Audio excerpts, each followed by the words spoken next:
नमस्कार, आप देख रहे हैं खबर जगत। 4 वर्ष की मासूम बच्ची क्रिटिकल ऑपरेशन सफलतापूर्वक कर उत्तर मध्य रेलवे चिकित्सालय के डॉक्टरों ने बच्ची के परिवार के चेहरे की मुस्कान लौटाई। प्रयागराज उत्तर मध्य रेलवे अस्पताल प्रयागराज के सर्जरी विभाग ने पुनः चिकित्सा निर्देशक डॉक्टर रूपा कपिल के नेतृत्व में एक बहुत ही जटिल एवं गंभीर मासूम बच्ची का ऑपरेशन को सफलतापूर्वक कर यह सिद्ध कर दिया कि वास्तव में डॉक्टर भगवान का स्वरूप होते हैं। आपको बता दें कि 2 साल के उम्र में ही वैष्णवी कुशवाहा पुत्री विवेक कुमार माली की बाएं हाथ की कोहनी जलने के कारण बहुत बड़ा मांस का टुकड़ा जैसी बीमारी बन जाने के कारण हाथ मुड़ नहीं रहा था।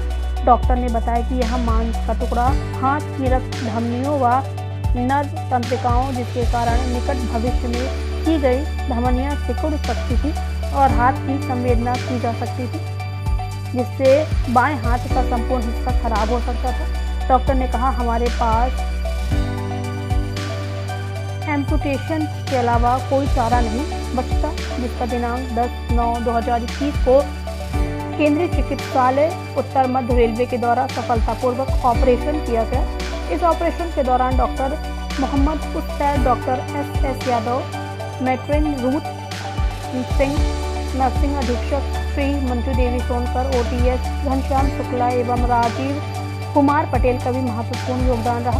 टाका कटने के बाद बच्ची वैष्णवी कुशवाहा, जिसकी उम्र 4 वर्ष है, बच्ची और उसके परिवार की मुस्कान लौट आई है। आज अंतिम ड्रेसिंग की गई है। इससे पहले डॉक्टर संजय कुमार वीर मंडल, जिला अधिकारी चिकित्सालय अधिकारी डॉक्टर मध्य रेलवे प्रयागराज में कोरोना जैसे काल में 125 मेजर व 567 माइनर ऑपरेशन करके पहले ही पूरे भारतीय रेल में सर्जरी का रिकॉर्ड स्थापित कर चुके हैं।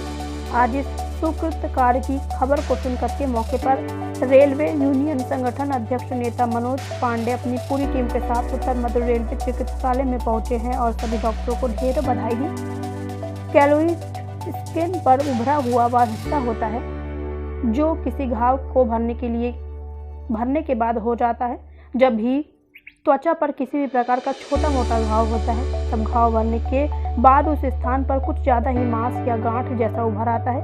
यह उभरा हुआ हिस्सा केलोइड कहलाता है। वैसे तो केलोइड शरीर पर कहीं भी बन सकते हैं, पर गर्दन, कंधे, छाती, पीठ और कान पर अधिक बनते हैं। इनका आकार 1 इंच से लेकर के 12 इंच या उससे बड़ा भी हो सकता है। शरीर पर होने वाला कोई भी छोटा मोटा घाव या चोट केलोइड बनने का कारण बन सकती है, जैसे त्वचा पर किसी प्रकार की चोट, कट लगना, जलना, बड़े फोड़े फुंसी होने के कारण घाव होना, कोई सर्जरी ऑपरेशन करवाना, नाक कान छिदवाना, शरीर पर टैटू बनवाना, किसी कीड़े मकोड़े का काटना, इंजेक्शन लगवाना, चेचक बीमारी से ग्रस्त होना इत्यादि केलोइड बनने की संभावना बढ़ जाती है। सांवले रंग की त्वचा वाले लोगों को केलोइड होने की संभावना अधिक होती है। जब त्वचा पर चोट या घाव होता है तो इसे भरने के लिए शरीर में स्कार टिश्यू बनते हैं। इन स्कार टिश्यू का काम घाव को भर करके त्वचा पहले जैसे बनाने का होता है।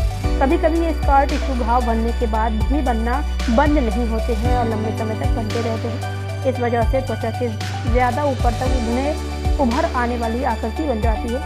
यह अतिरिक्त उभर आने वाली आकृति ही केलोइड कहलाती है।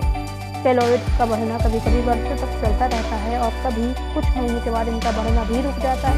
जब तक केलोइड बनते रहते हैं तब तक इनमें खुजलाहट या थोड़ा दर्द महसूस होता है। ये लक्षण केलोइड बढ़ना बंद होने पर ठीक हो जाते हैं। खबर जगत के लिए LN सिंह की रिपोर्ट।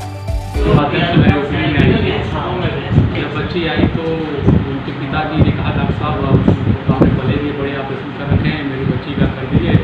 कहीं भाई हमको अच्छे सेंटर पर नहीं, आपसे बड़ा अच्छा सेंटर कौन होगा, हमको इसकी हाथ भी काटने की नौबत आ सकती है, क्योंकि जो गांठ है वो आर्टरी और नर्व के एकदम पास है। उन्होंने पूरा सहयोग किया, कहीं डॉक्टर जो भी करना आप कर रहे हैं। मैंने इसको पोस्ट किया था 10 सितंबर को ऑपरेट किया गया। जिस दिन का ऑपरेशन था वो सिंगल पीस रखे थे बच्चे, जो मामला क्रिटिकल था, एनेस्थेटिक नहीं थे, पूरी टीम के साथ किया गया और बहुत सावधानी से किया गया है। और इसकी जो आर्टरी और नर्व, जो रेडियल नर्व होती है, सप्लाई करती है, जो मेन नर्व होती है, मांस के अंदर दिखती है। और बच्ची का हाथ को उठता नहीं रहता। और आज देखिए आप बच्ची ये बर्थ से है कि बाद में? बाद में जैसे इसमें 1.5 साल की जो बच्ची थी,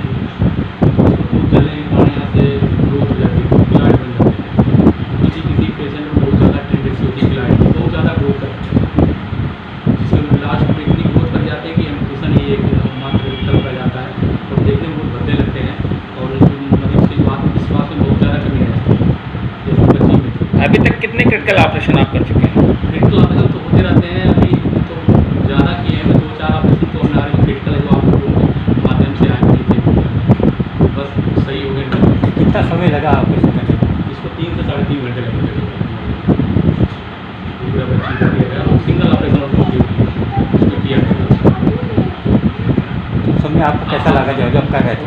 नहीं, करने के पहले तो वास्तव में हमें डर था कि बच्ची है, एक मामला चैलेंजिंग था, बात ऑपरेशन नहीं थी, बात थी इसके भविष्य की थी और इसकी जो आस-पास की जो आर्टरी नर्व पेन थी वो पूरे मांस के अंदर घुसा हुआ था, जिसको एक एक सेपरेट करना था। अगर थोड़ा सा भी कट जाता तो उस पर सीधे बहुत दिक्कत हो जाती, ऑपरेट करने समय कुछ नहीं होता। मतलब कि जो जैसे लोग कहते हैं कि डॉक्टर भगवान का रूप है, तो आप इनके लिए भगवान बन के आए हैं?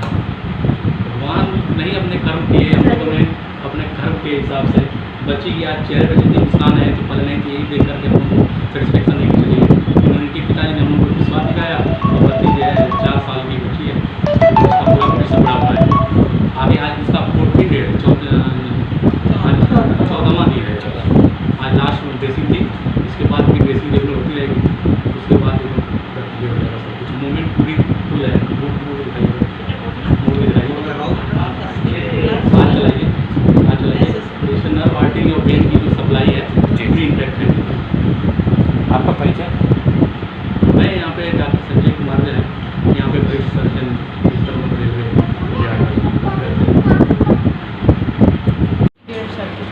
कैसे हो गया था ये? ये दूध गर्म दूध था, उबला हुआ, अभी पूरा उबला नहीं था, ज़्यादा गर्म नहीं था, फिर भी इसका हाथ जब पड़ा तो बहुत ज़्यादा जल गया, क्योंकि ठंडी का मौसम था, स्वेटर इनर सब पहनी हुई थी। तो आपने डॉक्टरों से दिखाया? हाँ, डॉक्टर से दिखाया मैंने। पहले तो ये डॉक्टर से मेरा संपर्क नहीं हो पाया, लेकिन बाहर दिखाया तो घाव तो ठीक हो गया, लेकिन उसमें गांठ बननी स्टार्ट हो गई। मतलब रेलवे हॉस्पिटल में आपको भरोसा नहीं था पहले? नहीं, हम यहाँ तुरंत नहीं पहुँच पाए, जी जैसे बाहर हम गए, क्योंकि हम तो यहाँ पे हमेशा आते हैं। जी। आप क्या पोजीशन है? आप बच्चे की क्या स्थिति है? अब हम लोग बिल्कुल सही हैं, इसके हाथ से मतलब ऑपरेशन सक्सेस रहा? हाँ, बहुत। आप खुश हैं? हाँ, बहुत खुश हैं। नाम बताइए अपना। प्रियंका मौर्य।